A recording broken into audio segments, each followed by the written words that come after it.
Industry और नए players को विशेष सहयोग मिल रहा है।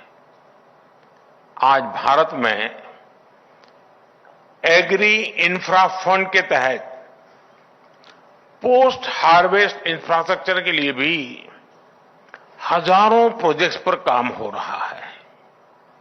इसमें भी 50,000 करोड़ रुपए से ज्यादा का इन्वेस्टमेंट हुआ है। फिशरीज और एनिमल हस्बेंड्री में भी प्रोसेसिंग इंफ्रास्ट्रक्चर पर हजारों करोड़ रुपए के इन्वेस्टमेंट को बढ़ावा दिया जा रहा है।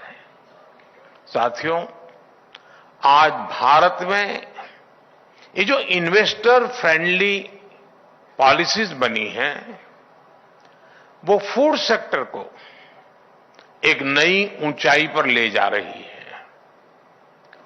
पिछले 9 वर्षों में हमारे कृषि निर्यात में प्रोसेस्ड फूड का हिस्सा 13 से बढ़कर 23% हो गया है।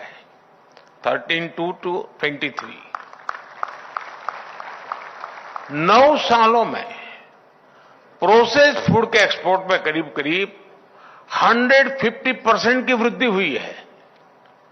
आज हम $50,000 मिलियन से ज्यादा का एग्रो एक्सपोर्ट करके ग्लोबली 7वें नंबर पर आ गए हैं।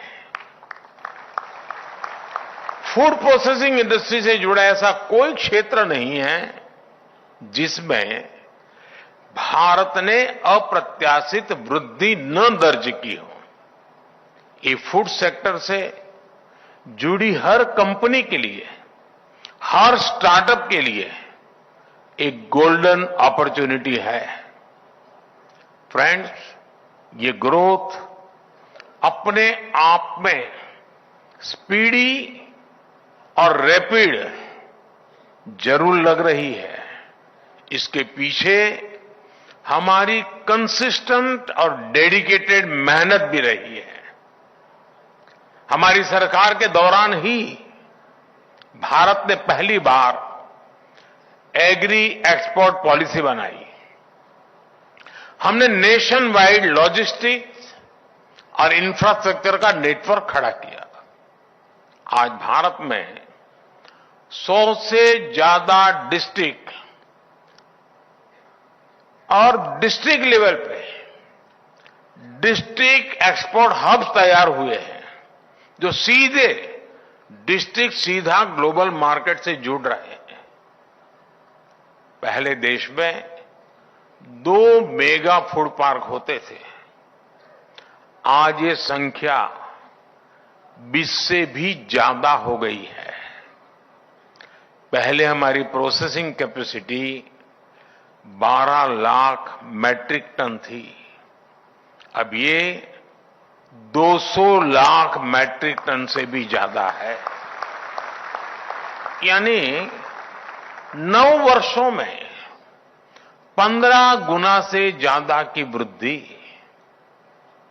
ऐसे कई प्रोडक्ट्स हैं जो पहली बार विदेशी बाजारों में जा रहे हैं, जैसे हिमाचल प्रदेश का ब्लैक गार्लिक, कच्छ का ड्रैगन फ्रूट या कमलम, मध्य प्रदेश का सोया मिल्क पाउडर, लद्दाख का कारकीचू एप्पल, पंजाब का कैवेंडिश बनाना, जम्मू का गुच्ची मशरूम, कर्नाटका का रव हनी। ऐसे कितने ही प्रोडक्ट्स हैं जो कई देशों में पहली पसंद बन गए, बहुत पसंद किए जा रहे हैं। यानी आपके लिए पूरी दुनिया में एक बहुत बड़ा बाजार बन रहा है। साथियों, भारत के भीतर भी और एक फैक्टर उभर रहा है। मैं इस बारे में भी आपका ध्यान आकर्षित करना चाहता हूं। आज भारत में तेजी से अर्बनाइजेशन बढ़ रहा है। बढ़ते अवसरों के साथ घर के बाहर काम करने वाले लोगों की संख्या भी बढ़ रही है। इसके कारण पैकेज फूड की मांग बढ़ी है, काफी बढ़ रही है। इससे हमारे किसानों के लिए, हमारे स्टार्टअप्स और स्मॉल एंटरप्रेन्योर्स के लिए अनएक्सप्लोर्ड अपॉर्चुनिटीज क्रिएट हो रही है। इन पॉसिबिलिटीज के लिए, इन एम्बिशियस पॉलिसीज के लिए आपके प्लान भी उतने ही एम्बिशियस होने चाहिए। साथियों, फूड प्रोसेसिंग सेक्टर में भारत की ग्रोथ स्टोरी के 3 सबसे प्रमुख आधार है। छोटे किसान, छोटे उद्योग और महिलाएं। छोटे किसानों की भागीदारी और उनका लाभ बढ़ाने के लिए हमने फार्मर प्रोड्यूस ऑर्गेनाइजेशंस एफपीओज को प्रभावी प्लेटफॉर्म के रूप में इस्तेमाल किया। भारत में हम 10,000 नए एफपीओज बनवा रहे हैं, जिनमें से 7,000 बन भी चुके हैं। इससे किसानों के लिए मार्केट तक पहुंच और प्रोसेसिंग सुविधाओं की उपलब्धता बढ़ रही है। स्मॉल स्केल इंडस्ट्रीज की भागीदारी बढ़ाने के लिए फूड प्रोसेसिंग में करीब 2 लाख माइक्रो एंटरप्राइज को संगठित किया जा रहा है। 1 डिस्ट्रिक्ट 1 प्रोडक्ट ओडीओपी जैसी योजनाओं से भी छोटे किसानों और लघु उद्योगों को नई पहचान मिली है। साथियों, आज भारत दुनिया को विमेन लेड डेवलपमेंट का मार्ग दिखा रहा है। भारत की इकोनॉमी में महिलाओं की भागीदारी लगातार बढ़ रही है। इसका भी फायदा फूड प्रोसेसिंग इंडस्ट्री को हो रहा है। आज भारत में 9 करोड़ से ज्यादा महिलाएं सेल्फ हेल्प ग्रुप से जुड़ी हैं। आप सब जानते हैं, भारत में हजारों वर्षों से फूड साइंस की लीडिंग साइंटिस्ट महिलाएं ही रही है। हम जो फूड वैरायटी देखते हैं, जो फूड डाइवर्सिटी देखते हैं, ये भारतीय महिलाओं की स्किल और नॉलेज का नतीजा है। अचार, पापड़, चीज, मुरब्बा जैसे कितने ही प्रोडक्ट्स के मार्केट को महिलाएं अपने घरों से चलाती रही है। भारत की महिलाओं में फूड प्रोसेसिंग इंडस्ट्री को लीड करने की स्वाभाविक क्षमता है। इसके लिए हर स्तर पर महिलाओं को कुटीर उद्योगों और सेल्फ हेल्प ग्रुप्स को प्रमोट किया जा रहा है।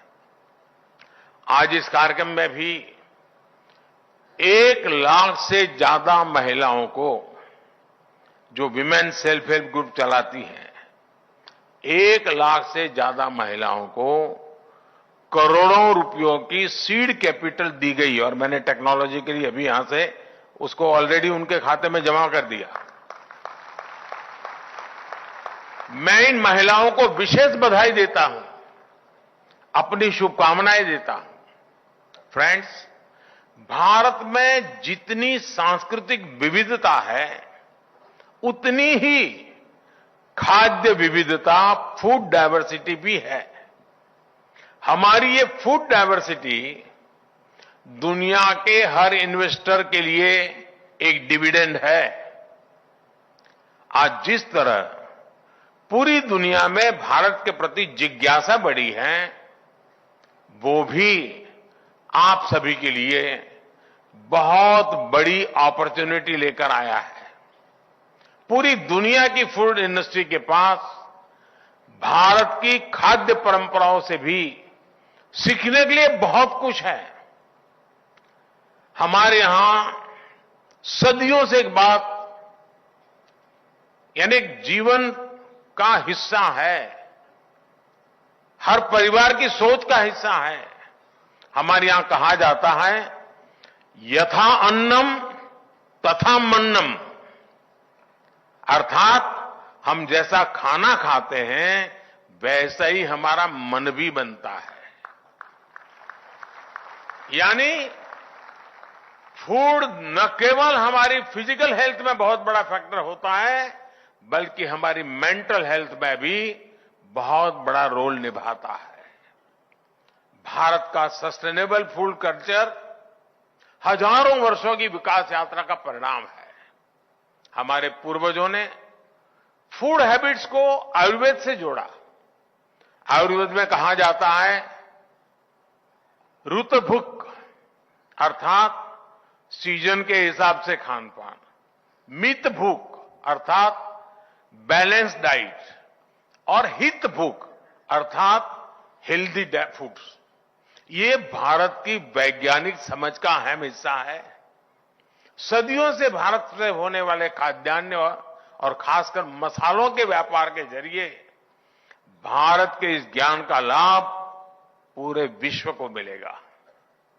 आज जब हम ग्लोबल फूड सिक्योरिटी की बात करते हैं, जब ग्लोबल हेल्थ को लेकर इतने कंसर्न्स एक्सप्रेस किए जाते हैं, तो ये जरूरी हो गया है कि हमारी फूड प्रोसेसिंग इंडस्ट्री सस्टेनेबल और हेल्दी फूड हैबिट के इस एंशिएंट नॉलेज को भी जाने, समझे और उसे एडॉप्ट करे। मैं आपको उदाहरण देता हूं मिलेट्स का। इस साल दुनिया इंटरनेशनल मिलेट्स ईयर मना रही है। हम सब जानते हैं कि मिलेट्स हमारी सुपर फूड बकेट का हिस्सा है। भारत में हमने इसे श्री अन्न की पहचान दी है। सदियों से अधिकांश सिविलाइजेशन में मिलेट्स यानी श्री अन्न को बहुत प्राथमिकता दी जाती थी, लेकिन ये बीते कुछ दशकों में भारत समेत अनेक देशों से मिलेट्स फूड हैबिट से बाहर होते चले गए। इसका बहुत बड़ा नुकसान ग्लोबल हेल्थ को भी हुआ, सस्टेनेबल फार्मिंग को भी हुआ और सस्टेनेबल इकोनॉमी को भी हुआ। भारत की पहल पर आज दुनिया में एक बार फिर मिलेट्स को लेकर जागरूकता अभियान शुरू हुआ है। मुझे विश्वास है, जैसे इंटरनेशनल योग दिवस ने योग को दुनिया के कोने कोने तक पहुंचाया, वैसे ही अब मिलेट्स भी दुनिया के कोने कोने तक पहुंचेंगे। अभी जब भारत ने G20 समिट में दुनिया के बड़े बड़े लीडर्स को होस्ट किया और इसी स्थान पे हुआ था, तो उन्हें भी मिलेट से बनी डिशेस खूब पसंद आई। आज भारत में कई बड़ी बड़ी कंपनियां मिलेट से बने प्रोसेस्ड फूड आइटम मार्केट में लॉन्च कर रही है। इस दिशा में कैसे ज्यादा से ज्यादा अवसर बने, कैसे श्री अन्न की फूड मार्केट में हिस्सेदारी बढ़े, आप सब इस पर चर्चा करें, इसका एक कलेक्टिव रोड मैप तैयार करें, जिसका लाभ इंडस्ट्री और किसान दोनों को हो। फ्रेंड्स, इस कॉन्फ्रेंस में आपके सामने कई फ्यूचरिस्टिक सब्जेक्ट्स के लिए चर्चा होने वाली है। इंडस्ट्री और बड़े वैश्विक हित दोनों विषय पर आप चर्चा करें, उस दिशा में कदम उठाएं। जैसे कि G20 ग्रुप ने दिल्ली डिक्लेरेशन में सस्टेनेबल एग्रीकल्चर, फूड सिक्योरिटी और न्यूट्रिशन सिक्योरिटी पर जोर दिया है। इस विषय में फूड प्रोसेसिंग से जुड़े सभी पार्टनर्स की बहुत बड़ी भूमिका है। हमें इसके लिए खुद को तैयार करना होगा। हम देश में 10 करोड़ से ज्यादा बच्चों को, गर्ल्स और प्रेग्नेंट वीमेन को पोषक आहार उपलब्ध कराते हैं। अब समय है कि कि हम खाद्य वितरण कार्यक्रम को डाइवर्सिफाइड फूड बास्केट की दिशा में ले जाएं। इसी तरह हमें पोस्ट हार्वेस्ट लॉसेस को और कम करना होगा। पैकेजिंग में और बेहतर टेक्नोलॉजी लाने के लिए काम करना होगा। सस्टेनेबल लाइफस्टाइल के लिए फूड वेस्टेज को भी रोकना एक बड़ी चुनौती है। हमारे प्रोडक्ट्स ऐसे होने चाहिए जिनसे वेस्टेज रुके। टेक्नोलॉजी भी इसमें एक अहम रोल अदा कर सकती है। हमें पेरिसेबल प्रोडक्ट्स की प्रोसेसिंग ज्यादा से ज्यादा बढ़ानी होगी। इससे वेस्टेज भी कम होगा, किसानों को भी फायदा होगा और प्राइस फ्लक्चुएशन को रोकने में भी मदद मिलेगी। हमें किसानों के हितों और कंज्यूमर सेटिस्फैक्शन के बीच भी संतुलन बनाना होगा। मुझे विश्वास है इस आयोजन में ऐसे सभी विषयों पर विस्तार से विमर्श होगा। यहां जो निष्कर्ष निकलेंगे उनसे विश्व के लिए एक सस्टेनेबल और फूड सिक्योर भविष्य की नींव पड़ेगी। आप सभी को एक बार फिर मेरी अनेक अनेक शुभकामनाएं हैं और मैं जो लोग दिल्ली है, दिल्ली के आसपास है, जो इन विषयों में रुचि रखते हैं, चाहे एग्रीकल्चर यूनिवर्सिटी के स्टूडेंट्स हो, स्टार्टअप की दुनिया के लोग हो, किसान संगठन चलाने वाले लोग हो, मैं उनसे आग्रह करूंगा कभी 3 दिन ये फेस्टिवल यहां चलने वाला है। आप जरूर आइए, 2-4 घंटे लगाइए, देखिए दुनिया कितनी तेजी से बदल रही है। हमारे खेत की हर चीज का कितने प्रकार से उपयोग हम कर सकते हैं। हम कैसे वैल्यू एडिशन करके हमारी इनकम बढ़ा सकते हैं। बहुत सारी चीजें आज यहां मौजूद है। मेरे पास जितना समय था, लेकिन उसमें जितना भी मुझे देखने का अवसर मिला वो वाकई प्रभावित करने वाला है। और इसलिए मैं यहां है जो उनको तो आग्रह करूंगा कि एक एक स्टॉल पर जाकर के उन चीजों को देखें, उसको आगे बढ़ाने में, उसमें भी वैल्यू एडिशन का काम आप कर सकते हैं। लेकिन मैं देश के लोगों को भी कहूंगा कि जिसके पास भी दिल्ली पहुंचने की भी संभावना हो, वो 3 दिन का ये फायदा उठाए और इतने बड़े भव्य आयोजन का लाभ वे भी लें। इसी अपेक्षा के साथ आप सबको अनेक अनेक शुभकामनाएं। बहुत बहुत धन्यवाद।